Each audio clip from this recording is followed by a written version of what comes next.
Hey guys, today we're going to talk about graduated or gradiated washes. There are a number of ways to accomplish such a trick. I am going to demonstrate one of the most common ways taught to watercolor artists. We are working on Strathmore 400 series watercolor paper. This is a 140 pound paper, and I have not done anything to secure it from buckling. We have our wash already mixed up, and we've also got a cup of clean water, and we're going to be using a flat. So, with a gradiated wash, you're going to apply your first layer of color at full strength, and you're going to work it down, and as you run out of liquid, you're going to augment it with water. So you may want to work fairly concentrated for best results. This might be a little too washed out. As you guys can see though, we're already getting a graduation in color, even though it isn't as noticeable. And we're also getting some streaking. So this method has always been problematic for me. It's always been hard for me to do because I use cellulose paper frequently, and cellulose paper, this is not the best method for that. This is a really good method though if you're using like a cotton rag paper. So I'm going to give this a chance to dry, and then I'll show you another method I use for doing graduated washes. Alright, so this hasn't completely fully dried, but it is drier. You guys can see there's some blossoming, some blow back in the color. I'm going to apply a little dot of permanent mauve right here to my craft mat, and I'm going to show you another method for doing this sort of a wash. It's a little bit easier for somebody like me. So we still have our paper elevated. I'm working with a much more concentrated color. I'm going over my first layer, so I am darkening what was there. I want this to go about halfway down the page. This is a method I frequently use when painting Cara pages. And then I'm going to revert to our half tone, which is lighter. Go over that a little bit. Second pass is much smoother. Then I'm going to grab some water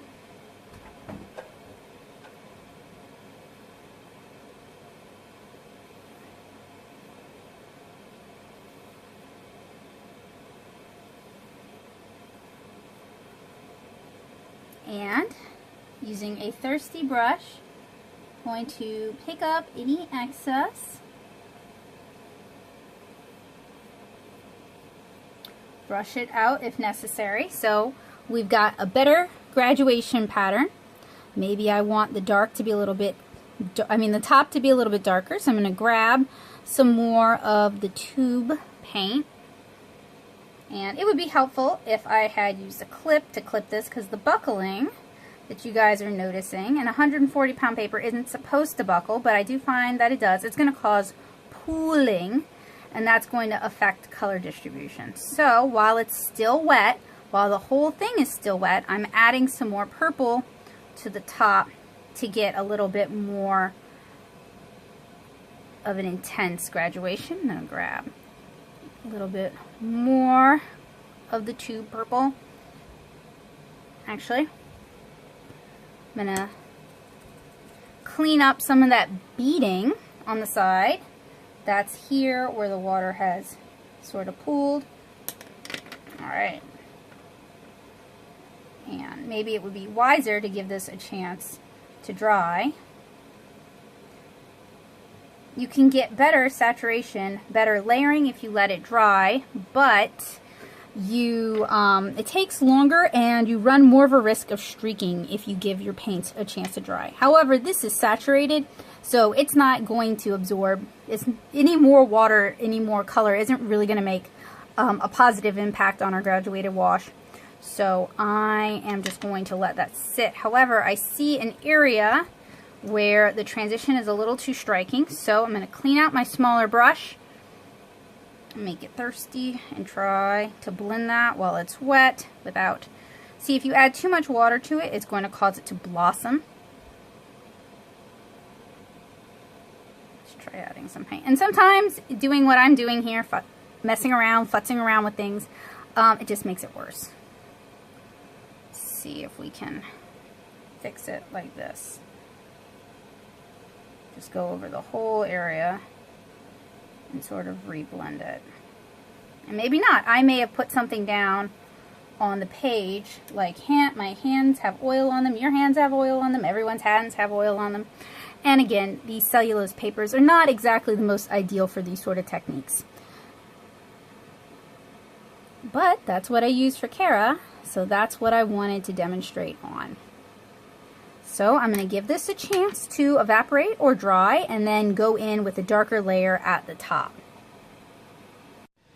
So this is a little more dry, but it's not completely dry.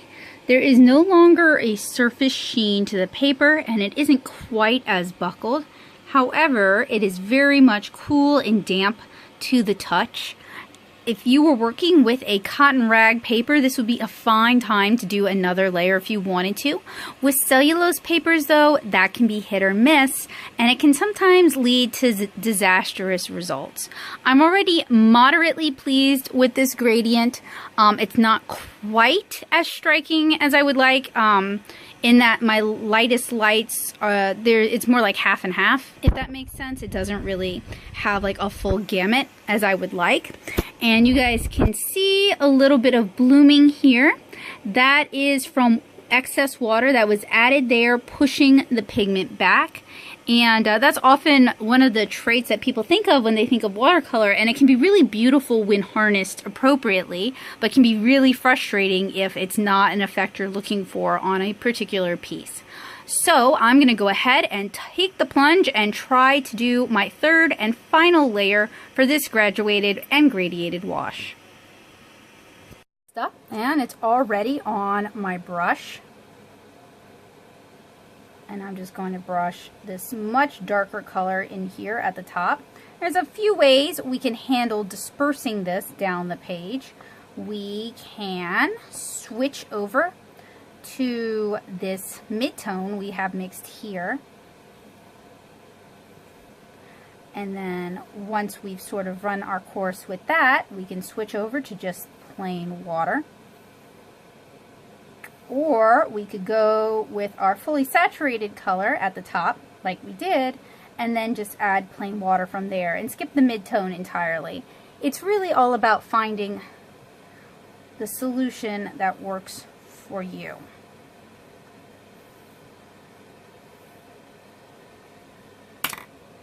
And I'm going to let that dry. Alright, this isn't fully dry, but I think the color has just about settled. I apologize for the shadow. So you guys can get an idea of what one type of graduated wash looks like. In other videos, I am going to demonstrate how to do a multicolor gradient, a blue sky gradient, a sunset gradient, and in the future, I'm going to do a tutorial on toning for individual comic panels. So I hope you found this video helpful, useful, and informative.